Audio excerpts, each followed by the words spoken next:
Hi everyone, I'm Ashley Bullington and welcome in to the Campfire. This week we are deep diving into 5A Division II and we have some really great teams. Let's see who they are in our film session presented by Cricket Wireless.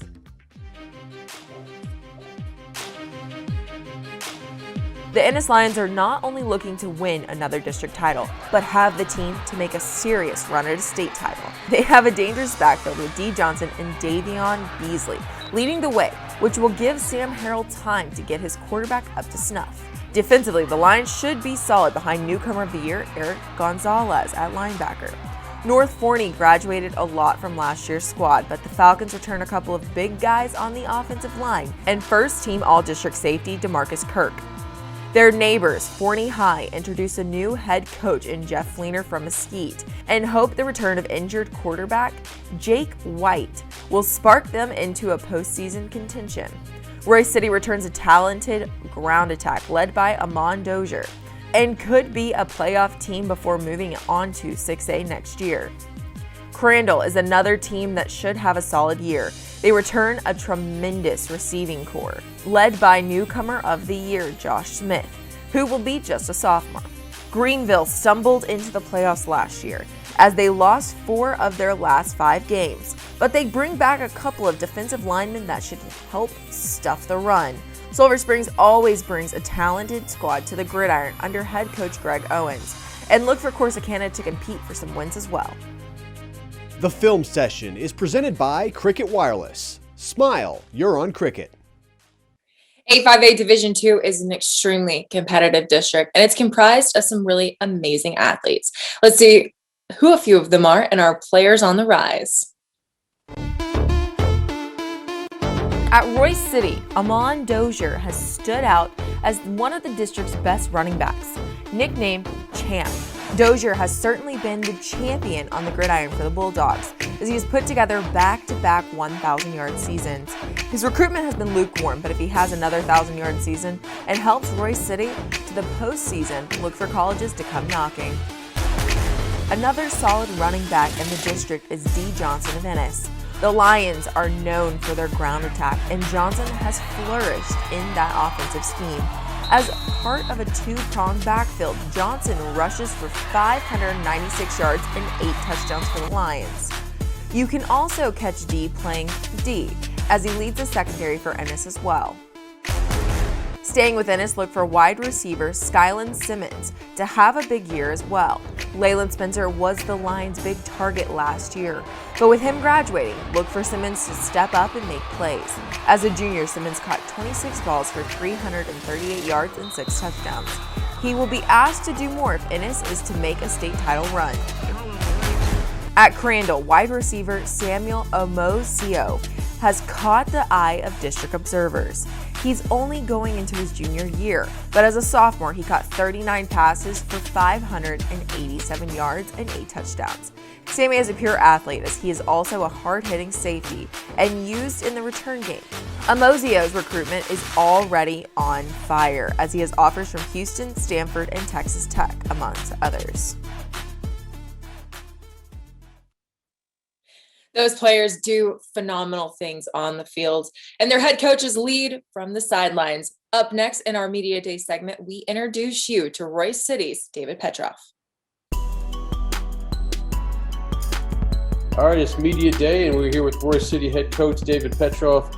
Coach, last year y'all had to go through the zone scenario as far as how the districts played out, but for your team, you beat the teams you were supposed to beat, maybe lost the teams you weren't favored to, so you kind of came out 500, 5-4.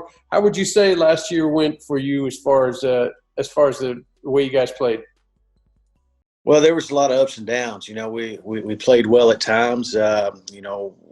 We've come a long way in the time that I've been here from when I first got here, and we're winning games, and we've been in the playoffs the last 2 years, and like you said, we beat the teams that we feel like we should beat.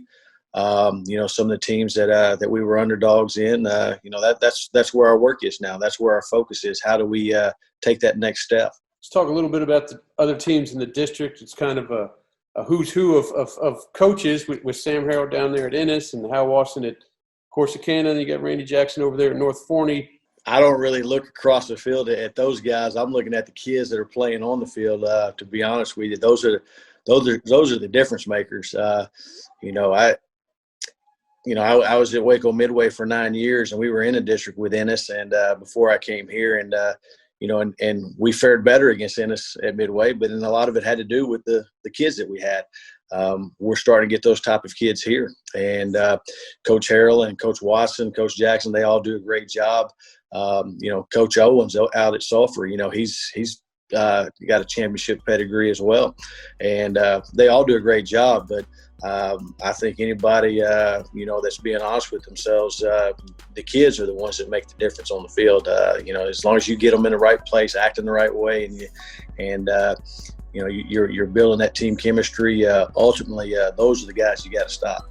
Perfect, Coach. I appreciate you joining us, man, and good luck throughout this district play next year.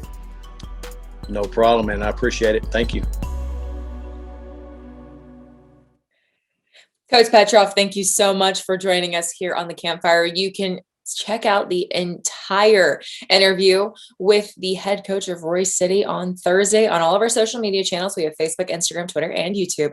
Now we bring in the one, the only Professor Diggs for the district breakdown.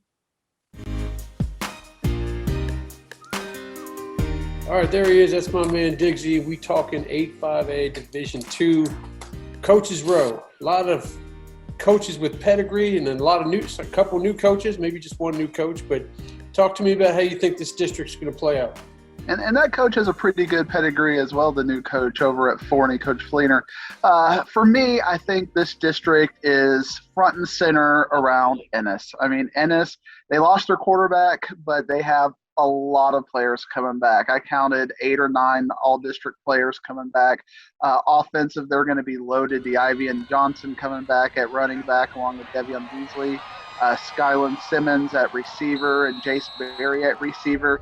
I don't know what their quarterback situation is going to look like. I completely, and that's obviously probably one of the most important positions on the field. But they have the infrastructure around it. They got 2 really good linemen coming back and 3 younger ones coming up. I mean, everything I hear about Ennis is this is a team that can compete for a state title next year. And I think we're going to see a very big cycling of teams. I think the teams that were kind of in the middle are going to drop to the bottom, and I think the teams that are at the bottom are actually going to come up. And for me, 2 teams that did not have a lot of wins last year, and in one case, no wins last year, I think we're going to see Forney and Crandall as real big playoff contenders, if not, battling for that 2nd and 3rd and 4th spot. Well, I guess that is playoff contenders. But I think they're going to be right there. I appreciate you. We're done with 5A. So next week we did it. Next week we'll start talking 6A, maybe from a sweet location. We'll figure that out later on. Figure that out. The budget to send me on vacation is always big with you guys. I appreciate y'all. That's right. Yes, we're sending you on the road, paying you that lump salary of $0 to go on the road. I appreciate it. Thanks for having me, Ward. Wiz, Professor, thank you so much for your insight. It was great as always. That's all we have for this week's episode of The Campfire. Come back every Monday to see us break down another district. Until next time, I'm Ashley Bullington, and thank you so much for watching The Campfire.